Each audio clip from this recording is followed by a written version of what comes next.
আসসালামু আলাইকুম সবাইকে। আপনারা সবাই কেমন আছেন? আশা করি সবাই ভালো আছেন। আমিও আল্লাহর রহমতে অনেক ভালো আছি। অনেক দিন ধরে ভাবছিলাম খুদের ভাত খাবো। যেহেতু মানিকগঞ্জের মানুষ, মানিকগঞ্জের মেয়ে। তো খুদের ভাত গ্রামের বাড়িতে প্রায়ই খেয়ে থাকতাম। শহরে আসার পর নিজের সংসার হওয়ার পর এইসব খাবার হয়তো ভুলেই গেছি। মানে পারতাম না, পারি না বললেই চলে। মা কাকিরা রান্না করে খাওয়াইতো, শুধু খেতাম। দেখিনি, শিখিওনি কখনো। তো আজকে প্রথম আমি নিজের হাতে এতগুলো ভর্তা আইটেম প্লাস খুদের ভাত রান্না করতেছি। আমি এর আগে কখনো এতগুলো ভর্তা আইটেম প্লাস খুদের ভাত করিনি। আজকেই প্রথম করতেছি। তো আশা করি সবার ভিডিওটি ভালো লাগবে। আপনারা সবাই আমার ভিডিওটি দেখবেন। ভালো লাগলে লাইক, কমেন্টস, শেয়ার এবং আমার চ্যানেল ফলো দিয়ে রাখবেন, সাবস্ক্রাইবও করে রাখবেন।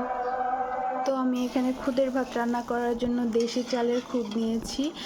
দেশি চালের খুদগুলো একটু কালো হয়, আবার মানে চালগুলো কেমন হয় আপনারা তো জানেনই। তো আমি এখানে অনেকগুলো ভর্তার আইটেম করব। সেটা আমি আলু আগে থেকে সেদ্ধ করে নিয়েছি, তারপর ডালও সেদ্ধ করে নিয়েছি, বরবটিও সেদ্ধ করে নিয়েছি। আমি আগে থেকে এটা করে রেখেছি, যেটা ভিডিও করা হয়নি। তো তারপরে এখানে আমি ফ্রাই প্যানে রসুন পেঁয়াজ দিয়ে দিলাম, একটু তেল দিয়ে ভেজে নেব। আমি এখানে রসুন পেঁয়াজের ভর্তা করব। তার ওই পাশের চুলায় আমি এখানে খুদের ভাতটা বসিয়ে দিয়েছি। খুদের ভাত হচ্ছে, ও পাশে আমি ভর্তার জন্য পেঁয়াজ আর রসুন ভেজে নিচ্ছি। তো আমি এখানে কয়েকটা কাঁচামরিচ ফেড়ে দিয়ে দিলাম, যেন একটু ঝাল ঝাল লাগে খেতে। তারপর আমি দেখছিলাম রসুনগুলো আস্তে আস্তে রয়ে গেছে, বেশি একটা সেদ্ধ হচ্ছে না, যার কারণে আমি এখানে একটু পানি অ্যাড করে দিলাম। পানি অ্যাড করে দেওয়ার পর আমি কয়েকটা শুকনো মরিচ দিয়ে দিব। শুকনো মরিচ কাঁচামরিচ দুটো মিলিয়েই রসুন ভর্তাটা করব। তারপর আমি এখানে ঢাকনা দিয়ে ঢেকে রেখে দিব। আর ওপাশে দেখছি যে খুদের ভাতে বলকও চলে এসছে, ভাতটাও প্রায় ফুটে ফুটে এসছে। তো আমি রান্নার ফাঁকে ফাঁকে আমি বা আমার বাচ্চাকে গোসল করানোর জন্য ওকে গোসলখানায় রেখে এসেছি। আর একটা বালতিতে কাপড় ভিজিয়ে রেখেছিলাম। এই যে সে কী করতেছে, সে কাপড়গুলো এখানে ধুয়ে আবার সেগুলো থেকে পানিও নিংড়িয়ে নিচ্ছে। দেখুন, আমার বাচ্চাটার মাথায় কিন্তু বুদ্ধি আছে, মাশাল্লাহ বলবেন সবাই। তো আমার এই যে রসুন পেঁয়াজের ভর্তার জন্য রসুন পেঁয়াজের ভর্তাটা রেডি হয়ে গেছে। তো আমি এখানে শুটকির ভর্তা করব, ফেউসা শুটকি। তো এখানে বেশি একটা শুটকি নেইনি, যেহেতু একটু খাবার খাবো সকালবেলা, তো যার জন্য একবেলা হলেই চলবে। তো আমি এখানে রসুন নিয়েছি, শুটকি নিয়েছি, শুকনো মরিচ নিয়েছি, আর একটু পানি দিয়ে দিলাম, পেঁয়াজও দিছি একটু। তো এটা যতটুক পর্যন্ত মানে সেদ্ধ না হয় আমি একটু সেদ্ধ করে নিব, জ্বালিয়ে নিব, ঢাকনা দিয়ে ঢেকে সেদ্ধ করে নেব। ওদিকে আমার খুদের ভাতও প্রায় হয়ে গেছে। আমি এখানে কয়েকটা লাউ পাতা দিয়ে দিলাম। লাউ পাতা দিয়ে খুদের ভাত ভালোই লাগে খেতে, আমার অনেক ভালো লাগে। আপনারাও জানাবেন আপনাদের কেমন লাগে।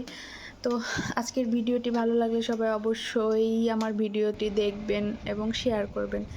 দেখুন, একটা হেলিকপ্টার যাচ্ছে, এটা আমাদের এখানে বিজিবিতে এসেছিল। তো আমার এখানে শুটকির ভর্তাটা রেডি করতেছি, হয়ে গেছে প্রায়, আমি নামিয়ে নিব একটু পরে। তারপর আমি ফ্রাই প্যানে একটু তেল দিয়ে শুকনো মরিচ ভেজে নিব, যেহেতু আলু ভর্তা ডাল ভর্তা করব। তো যার জন্য এই যে আমি সব কিছু রেডি করে নিয়ে চলে এসেছি। এখন আমি শুকনো মরিচ আর পেঁয়াজ একসাথে মিশিয়ে নিব। মেশানো হয়ে গেলে আমি আলু ভর্তা করব আর ডাল ভর্তাটা করব। এই যে এখানে ডাল নিয়ে নিয়েছি। সরিষার তেল ছাড়া তো আর ভর্তা খাওয়া হবে না, তাই সরিষার তেলও নিয়ে নিলাম। আপনাদের সবার ভর্তা খেতে কেমন লাগে জানাবেন। আমার আজকের ভিডিওটি কেমন লাগলো সেটাও জানাবেন। খুদের ভাত কে কে খান, কার কার পছন্দ সেটাও জানাবেন। এই যে আমি এখানে ভর্তা করে নিচ্ছি, ডাল ভর্তা। ডাল ভর্তা করার পরে আমি এখানে রসুন দিয়ে দিচ্ছি, বেগুন ভর্তা করব। এই যে বেগুন ভর্তাও প্রায় রেডি। এই বেগুনটা আমি আগে ফ্রাই প্যানে ভেজে নিয়েছিলাম, ভেজে ভর্তাটা করছি। তারপর আমি পাটায় বরবটি ভর্তা করলাম, এই যে বেটে ভর্তাটা করেছি।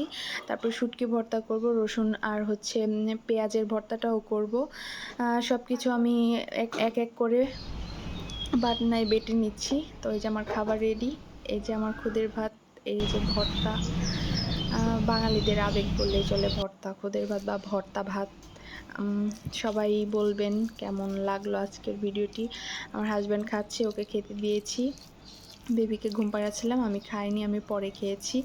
আজকে অনেক গরম ছিল, ভালো লাগেনি কিছুই, শরীরটা অনেক দুর্বলও লাগতেছিল। তো আশা করি সবার ভিডিওটি ভালো লাগবে আপনাদের। আমার ভিডিওটি আপনারা সবাই দেখবেন। যেহেতু আমরা নতুন ব্লগ শুরু করেছি, আমাদের সাপোর্ট করবেন। আপনারা শুধু যাদের ভিউ আছে বেশি, যাদের ফেমাস পরিচিত, তাদেরকে সাপোর্ট করেন। আমরা যারা ছোট ছোট ইউজার আছি, আমাদেরকে সাপোর্ট করেন না। আমাদের সাপোর্ট করবেন, ফলো দিবেন, পাশে থাকবেন। আমরাও চেষ্টা করব ভিডিও মেক করার। আমরা একে অপরের পাশে থাকলে তো আর কিছু হয় না, তাই না? সাপোর্ট করতেই পারেন। তো আল্লাহ হাফেজ। ভিডিওটি কেমন লাগলো জানাবেন।